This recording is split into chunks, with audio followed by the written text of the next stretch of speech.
हमरा से औकात में रह, हमरा से औकात में रह, हमरा से औकात में रह। दूसरा के कहला पे, दूसरा के कहला पे अलग दिशा में बा।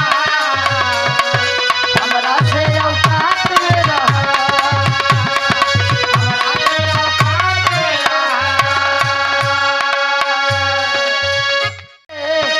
कहला पे दूसरा के कहला पे जोनी गलत दिशा में रह, हमरा से औकात में रह, हमरा से औकात में रह,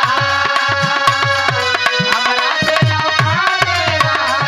कहे नइखे होत बराबरी त बर्दाश्त कर या सह, हमरा से औकात में रह, हमरा से औकात में रह,